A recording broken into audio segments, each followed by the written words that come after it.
We looked at some Proverbs on correction, both giving and receiving it, in our last study. In this episode, we're going to look at discipline, specifically as used in parenting, which we looked at 2 studies ago. I engaged this subject with no little trepidation, and here's why. In a cultural moment where the very idea of telling a child no is sometimes treated as a form of abuse, well, the Proverbs that we're about to look at will strike many as not merely outdated, but offensive. Solomon advocates for corporal discipline. Let's use the more common term, spanking. He uses language that, in our translations, sometimes sounds alarming. So before we dive into specific Proverbs, let's establish 2 things clearly.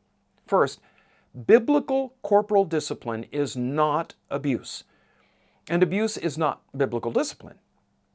These are not 2 points on the same spectrum. They're categorically different things with different purposes, different effects, and different spirits behind them. I'll be specific about what the biblical model is, and anyone who's read Proverbs carefully will find nothing in it that remotely resembles what we would rightly call abuse. And second, modern psychology did not discover the insight that children have an innate tendency towards self-centeredness. Solomon knew it 3,000 years ago, and not just him. Everyone knew it. What modern psychology gets utterly wrong is the idea that this tendency towards self-centeredness ought to be accommodated rather than addressed and corrected. Now, with that on the table, let's read what Proverbs actually say about this issue. I'm going to share several passages and then we'll comment on them. Proverbs chapter 13, verse 24 says, "He who spares his rod hates his son, but he who loves him disciplines him promptly." Proverbs 19:18, "Chasten your son while there is hope, and do not set your heart on his destruction." Proverbs 22:15, "Foolishness is bound up in the heart of a child. The rod of correction will drive it far from him." Proverbs 23, verses 13 and 14, "Do not withhold correction from a child, for if you beat him with a rod, he will not die. You shall beat him with a rod and deliver his soul from hell." Proverbs 29, verse 15 says, "The rod and rebuke give wisdom, but a child left to himself brings shame to his mother." Proverbs 29, verse 17, "Correct your son, and he will give you rest. Yes, he will give delight to your soul." Now, just 6 Proverbs of many more, and it all points the same direction. Solomon returns to the subject repeatedly from multiple angles across several chapters. He wants to make sure that what he says is being taken seriously, because it probably wasn't. A reluctance to discipline children isn't new. 3,000 years ago, some parents were soft on this issue. The idea that until a century ago, everyone was just a bunch of knuckle-dragging brutes who beat their children freely, that's a myth, and a condescending one at that. Cultures across the ancient world had debates about discipline, about the proper limits of correction, about how to raise children well. Solomon's repeated emphasis means that he wrote in a context where the temptation to avoid discipline was real. So, sound familiar? The rod in these Proverbs is the Hebrew word shebet. It was a slender, flexible branch, sometimes translated as switch. Now, in older American culture, the equivalent was exactly that, a switch which was cut from a tree, the size of which was calibrated to the age and size of the child. It was not a club. It was not a fist. It was not a belt across the face. The rod described in Proverbs was designed to cause momentary discomfort, a sting to the attention, without causing any damage to the child's health. Solomon is clear about this in Proverbs 23:13 when he says, "He will not die." The point is precisely that this is not dangerous. Okay, what about that word beat that we find in Proverbs 23, verses 13 and 14? Well, in Hebrew, the word is nakah. It means to strike for effect. And that proves to be absolutely critical to understanding what biblical corporal discipline is. The effect in view is made unmistakably clear by the phrase, "deliver his soul from hell." The intent is salvation. It's not harm. It's the opposite of harm. It's seeking to spare the child from a far worse consequence that may be delayed to a distant future by applying a lesser one now. That's a super critical point we're going to come back to. Here's the key to understanding why Solomon is so insistent. He's not talking about correcting mistakes. He's talking about correcting rebellion. Proverbs 22 verse 15 says, foolishness is bound up in the heart of a child. It's not his head, it's his heart. This isn't about ignorance or immaturity. Those are addressed by instruction. Foolishness, as Proverbs consistently defines it, is a moral condition, a moral problem, not a head problem. It's living as though God doesn't exist and his rules don't apply. It's willful defiance of authority. Let me illustrate the distinction. You're at the dinner table with your 4-year-old. He's transitioning from a sippy cup to a regular glass, and you've told him to use 2 hands. He doesn't have the strength or coordination for just 1 hand. He does it correctly. You praise him. Everything goes well. Then, a couple of minutes later, distracted by something, he sets the glass down crooked and it spills across the table. That's an accident. That's a child learning. What do? Well, you clean it up and you remind him to watch where he sets the glass and you move on. No correction needed beyond a gentle word. Now, same table, same glass, same instruction about 2 hands. This time he looks at you, he picks it up with 1 hand anyway, and drops it into the mashed potatoes. That's rebellion. He heard the instruction, he understood it, and he defied it. Those are 2 completely different situations requiring 2 completely different responses. Corporal discipline belongs to the second category, not the first. It's for willful, defiant rebellion. The kind of moment where a child demonstrates that they've decided the authority over them doesn't apply to them. Now, Proverbs 13:24 makes a statement that sounds harsh until you understand the logic.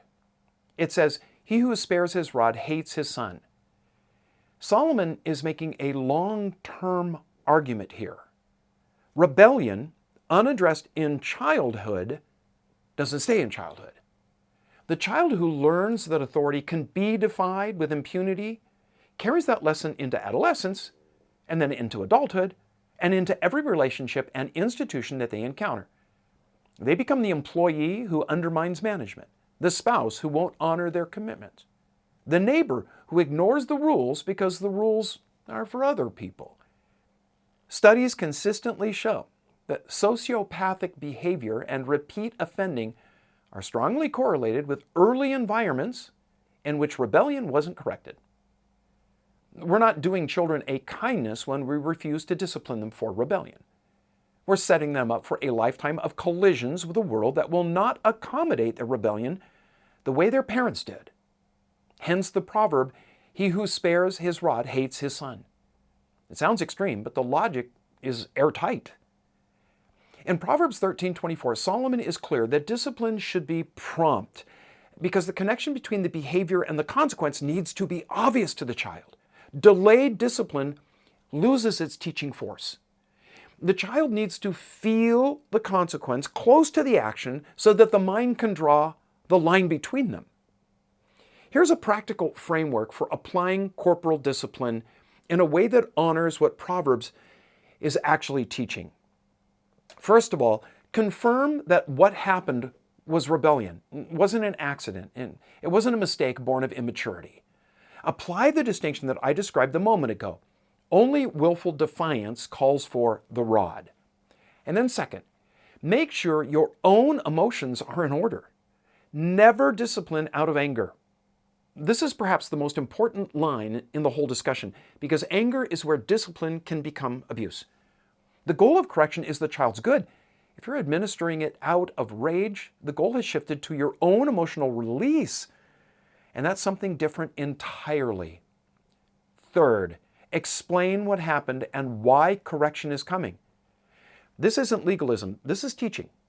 The child needs to understand that what they did was rebellion, that rebellion has consequences, and that the consequence that they're about to experience is directly connected to their choice. Their choice. Fourth, for older children, give them a moment. Let them sit with what happened before the correction comes. Urge them to think about what was going on in their heart. Fifth, after correction, restore the relationship immediately. Pray together. Affirm your love. Make clear that the matter is finished completely. There's going to be no lingering resentment, no long emotional aftermath to it. The child needs to know that the slate has been wiped clean. That, too, is a picture of the gospel. This passage would be incomplete without acknowledging two complicating realities. First, if you're a foster parent, corporal discipline is forbidden by the terms of most foster care agreements, and for understandable reasons. Many children in the foster system come from environments where abuse was mislabeled as discipline. They don't have the capacity to distinguish between what Proverbs describes and what was done to them. Alternative forms of correction and discipline may be called for. Maybe a loss of privileges or natural consequences, structured timeouts. These are not inferior in principle. They operate on the same logic. Behavior has consequences. So work with what you have. And second, and I need to say this plainly, if you found yourself in the territory where you're administering correction from a place of rage, where the child is genuinely afraid of you, where the mark lasts longer than a few minutes, that's crossed from discipline into abuse, and you need to stop, and you need to get help. Not as a condemnation, but as a lifeline. We live in a culture that's rightly watchful about this, and a pastor who ignores that isn't being biblical, he's being negligent. The line between loving discipline and damaging abuse is real. Proverbs doesn't blur it. Neither should we. Now, Proverbs 29, verse 17, let me read it again. Correct your son, and he will give you rest. Yes, he will give delight to your soul. I suggest you just sit with that last phrase, delight to your soul. The only way that your child will bring genuine delight to your soul is when the correction and the discipline that you've lovingly and consistently meted out accomplishes more than mere compliance. This isn't the child who's learned to stay in line only because of fear of getting out of it. This is that deep, settled satisfaction of watching someone that you love become the person God made them to be. Parents who've done that work, who've invested in the long, often painful process of driving foolishness from a child's heart through consistent, loving correction and discipline, know exactly what Solomon means. It's the teenager who respects authority. It's the young adult who handles conflict without exploding. The son or daughter who makes hard decisions with integrity because they learned early that choices have consequences and wisdom is worth the cost. That's delight. That's what's on the other side of the hard work. In his book Outliers, Malcolm Gladwell made famous the 10,000-hour rule. The idea that mastery of any skill requires roughly 10,000 hours of deliberate practice. The point isn't the specific number. The point is that excellence is the result of accumulated effort over time. It's not a gift distributed randomly. Raising a wise child is something that any parent can do if they apply the wisdom of Proverbs. No single act of discipline produces wisdom, but the accumulated pattern of consistent, loving, principled correction over years across hundreds of small moments forms a person. It installs the compass that keeps pointing true north long after the parent is gone. Correction and discipline are not punishments in the punitive, vindictive sense. They're investments. They're acts of faith. The belief that who a person is at 7 does not have to be who they are at 17 or 47. The fountain of life that Proverbs 13:14 describes is this.